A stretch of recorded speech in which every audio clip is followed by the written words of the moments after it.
There is so much out there that helps reduce inflammation. Now, if you've been listening to this podcast for very long, you've probably heard about many of these strategies. And in a perfect world, we would do all of them, wouldn't we?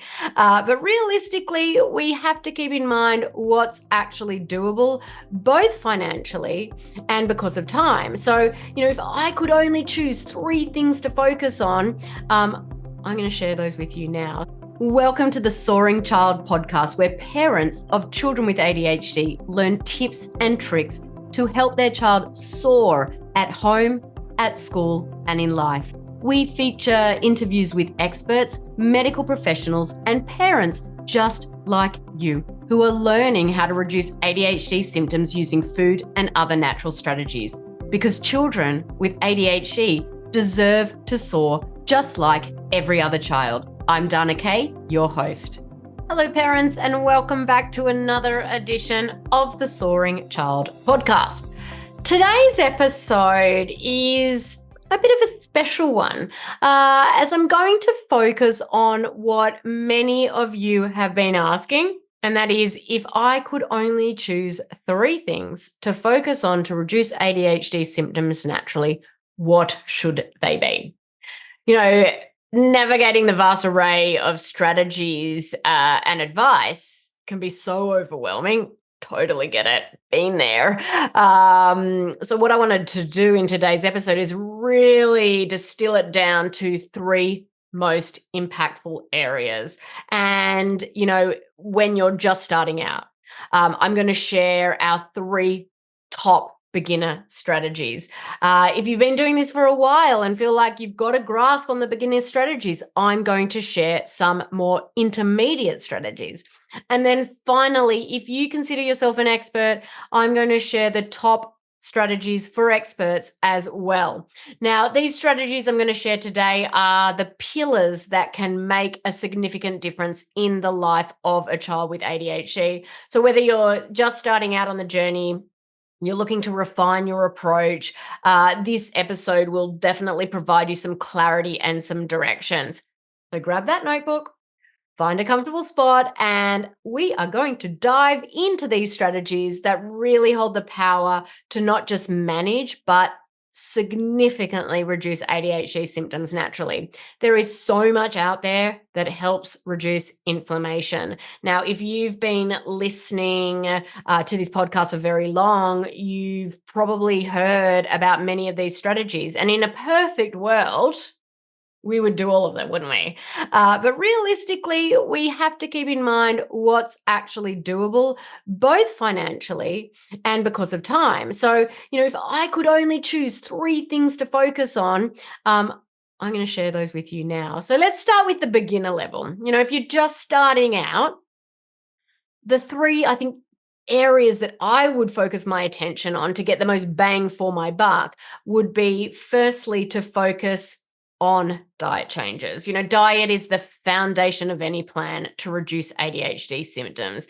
The food we consume plays a crucial role in how our bodies and our brains function. And for starters, eliminating gluten, dairy, and soy, artificial flavors and colors, and excessive sugar from your child's diet, because these are inflammatory and they contribute and exacerbate ADHD symptoms. So instead, shift your focus towards eating whole fruits and veggies, grass-fed or wild-caught proteins. These foods are not only nutritious, but also help in stabilizing energy levels and improving concentration. Now, for more detailed guidance, I highly recommend revisiting our episodes dedicated to the ADHD diet, and I'll definitely add those links to the show notes so you can find them easily. The next thing I'd focus on if you're starting out is supplements.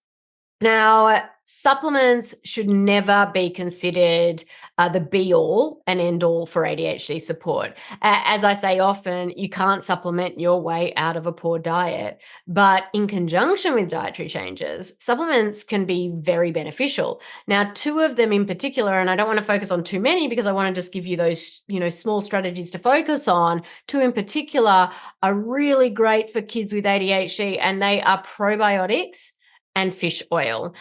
There is a close link between the gut and the brain. I have done episodes on the gut brain connection, but just to quickly go over that again, the brain has many areas that are involved in gut function, but one of the main areas is that frontal lobe. And if you are watching, you will see me pointing to the middle of my forehead. If you're listening, then you can just imagine that in your head.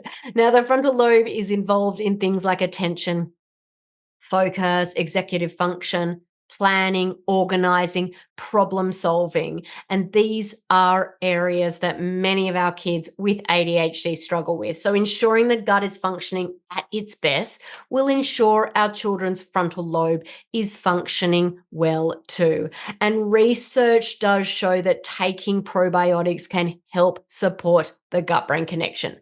But what happens with most probiotics, and what a lot of people don't tell you, is a lot of them actually don't survive digestion. So they actually go in the mouth, they go into the stomach, and then they go out in the stool. So as soon as you stop taking it, it goes away. So not all probiotics are considered equal. And that's why I love a supplement called ProThrive so much. Most probiotics don't survive digestion, but ProThrive does. And what it does is it reseeds the gut. So think about springtime, your grass is growing, you put some seeds on it to really help, boost that growth. This is the same thing. It reseeds the gut rather than just putting in strains that go away once the supplement is stopped. Now, this formulation contains more than just those, spore-forming probiotics. So it contains those spore-forming probiotics that really, survives digestion and reseeds the guts. It also provides some non-spore-forming probiotics. One in particular is called B. longum, which really helps support that calm yet focused state of mind. And finally, it contains saffron extract. And that's a second reason I love ProThrive so much, along with providing a probiotic that supports that gut-brain connection, is that ProThrive also contains saffron. Now, the saffron in ProThrive, especially when paired with the two forms of probiotics, can have some pretty powerful effects. Now, when it comes to saffron, there was a study done that researchers tested the effects of saffron extract on 54 kids aged 6 to 17 with ADHD. Approximately half of them received saffron extract, while the other half received methylphenidate, which is a common prescription medication used to treat ADHD. They then tracked ADHD symptoms at baseline, which means at the beginning of the study. They tracked them again at week 3 and week 6. Saffron showed equal efficacy as methylphenidate. Crazy, right? Like, my mind was literally blown when I found this out. I had no idea there was a supplement that could be as effective as a prescription medication. That's huge. Funnily, when I told my team about it, when that ProThrive was being created, one of them, ordered it right there in our team meeting for her son with ADHD. Now, again, you can't supplement your way out of a poor diet. So you can't expect any supplement or pill to be the be all and end all for ADHD. But seriously, you guys, this is amazing to think about. There's a reason so many parents are trying and loving that game-changing supplement, because it really is a game changer. And parents have reported calm yet focused state of mind with this. And that's what we all want, isn't it? So now, I'll definitely add a link to my favorite probiotic in the show notes so you can easily find that. Now, the next one is fish oil. It's rich in omega-3 fatty acids. It's also known for its benefit in brain development and function in kids. So omega-3 and omega-6 fatty acids are polyunsaturated fatty acids, and they're meant to be in a 1-to-1 ratio in the body. Unfortunately, due to the Western diet, the amount of omega-6 in our bodies has reached unprecedented proportions. And what happens is that results in inflammation. We know that inflammation is one of the key drivers of ADHD symptoms. Now, in contrast, omega 3, which comes from a Mediterranean diet, is extremely low in Americans. So, this deficiency of omega 3 and this overload of omega 6 can cause ADHD symptoms in children. And research suggests it can be helped by incorporating foods that naturally contain fatty acids, such as fish and nuts and seeds. However, since many of our kiddos have insufficient consumption of these foods, supplements can be super effective. Now, in fact, some studies suggest that fish oil can improve memory, hyperactivity, clear thinking, behavioral disorders, and organizational skills in children aged 8 to 12. My favorite omega supplement is called Omega Thrive, and I'll add the link to the show notes below. Now, with supplements, quality is paramount. It really is worth investing in high quality products to ensure you are getting the most benefit. Unfortunately, not all supplements are created equal. Actually, I was talking with someone the other day, and there was a inquiry done by, I can't remember the name of the organization, but it was an inquiry done by supplements that you can buy from supermarkets and drugstores. And they tested, I think it was like, 200 different supplements, and they found like 85% of those supplements didn't actually contain what was on the ingredient label, what was in the nutritional benefit. It was like either a smaller amount, it was either too much of the amount, it didn't have it in there that said that it did have in there. And that's crazy. 85% of those supplements. One of the mums in my program actually recently shared a story, and I think it's a bit of a horror story. She was actually running low on a supplement that her child with ADHD uses daily. And she wanted to get a refill to her as quickly as possible. So she ordered off Amazon instead of other sites that she typically buys from. And when the bottle arrived, the pills were a totally different color than the one she normally receives. And she actually contacted the company. And sure enough, the pills she received were fake. I mean, who knows what might have been in them? I mean, it's scary, So you're probably asking, okay, well, how do I know you are getting safe, pure supplements? You really want to order from a place you trust. Now, of course, I'm a little biased here. Love my online store because I absolutely love the fact that our supplements come directly from the manufacturer. I know they're safe. I know they contain what they contain, and they don't have any additives or fillers. So I always recommend there. But another online store I trust is Full Script. Okay, now the third area of focus for beginners is exercise. Physical activity is incredibly beneficial for children with ADHD. And it's not just about physical health. Exercise can significantly improve focus, mood, and even sleep quality. And the key is to find activities that your child enjoys, be it sports, dance, or just, playful running around. Consistency is crucial.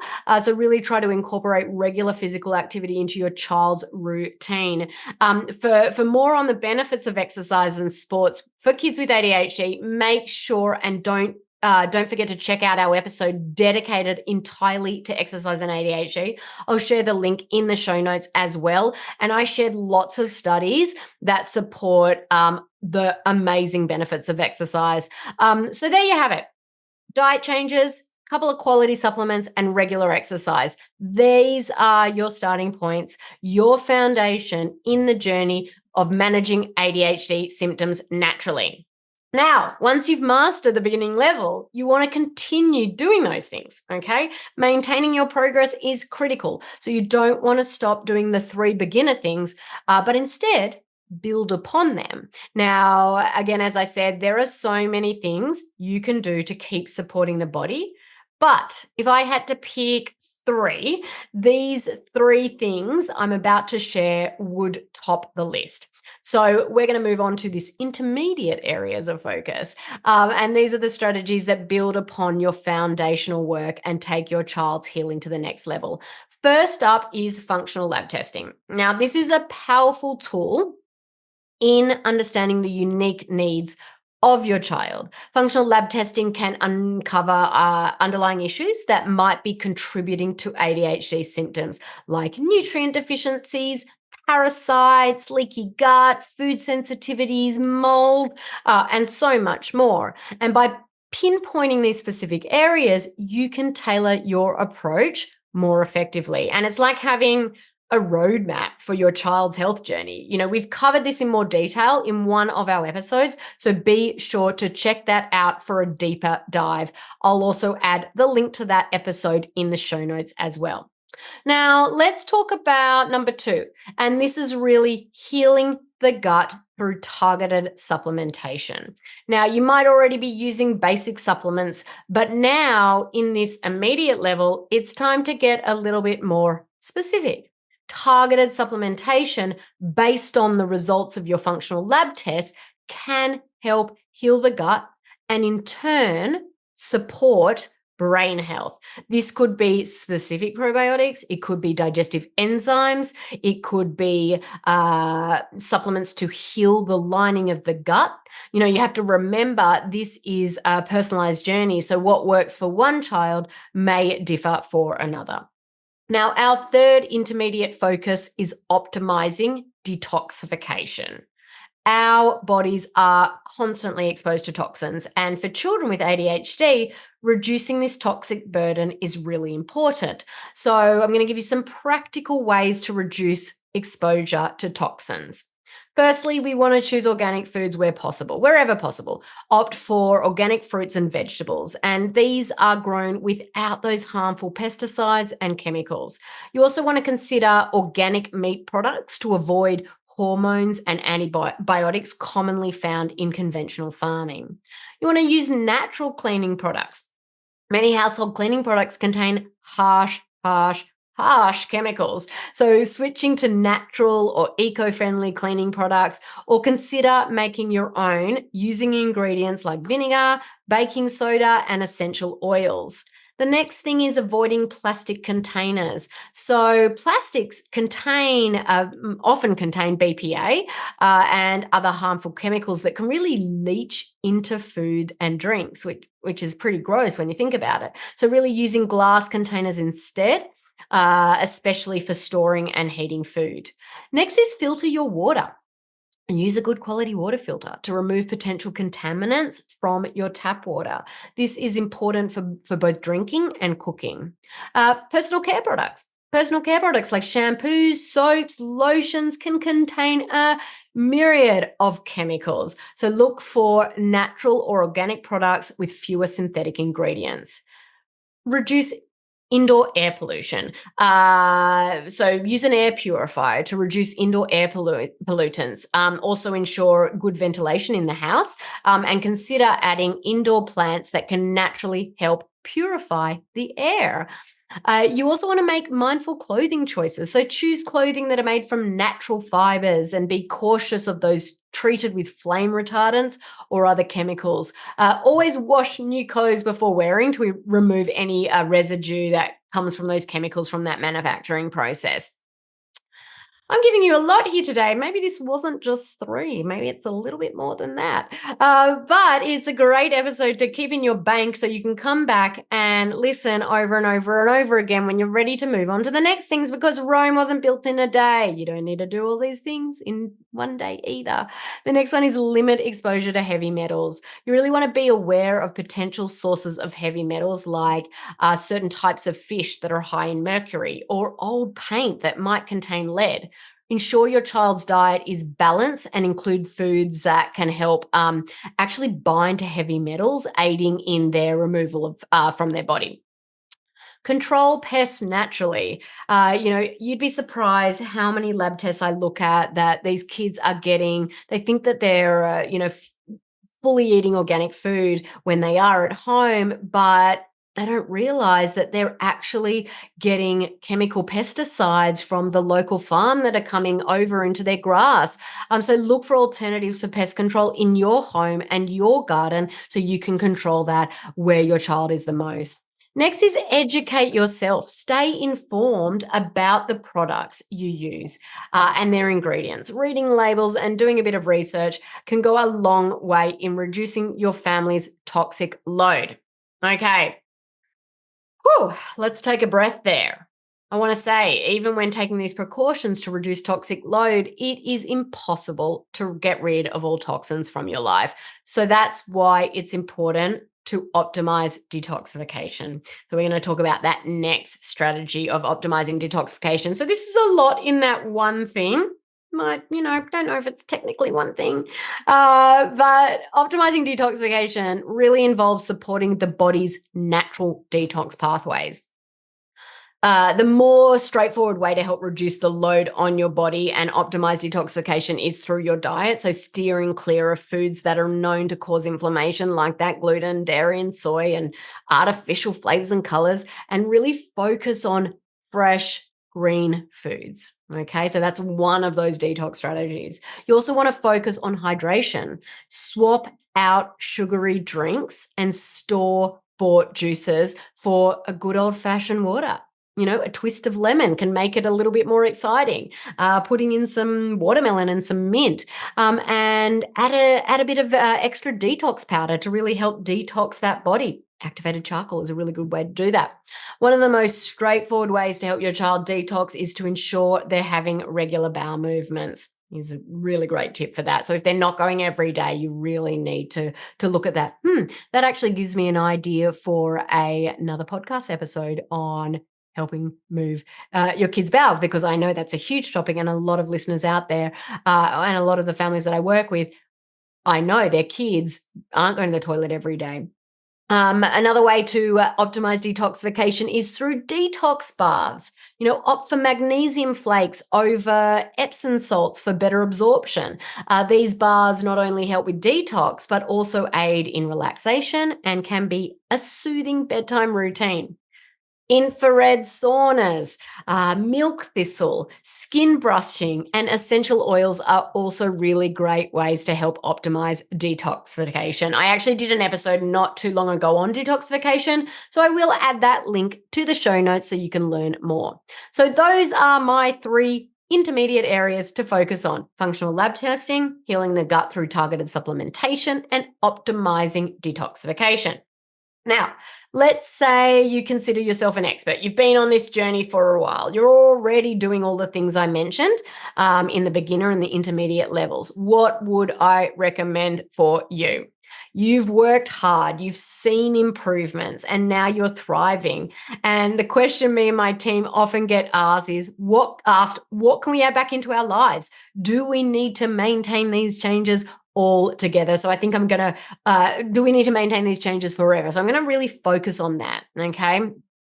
You've done the changes, you've done these, intermediate strategies, and you're thriving. So let's talk a bit about dietary flexibility. Okay, once you've successfully reduced inflammation and symptoms are under control, you might wonder if it's possible to reintroduce certain foods. Now, in my experience, and what I did with my son, after about 18 months of strict adherence, I cautiously reintroduced dairy into my son's diet. We did that with goat's cheese and goat's milk, which are often less inflammatory and easier to digest than cow's milk. And he did fine with these.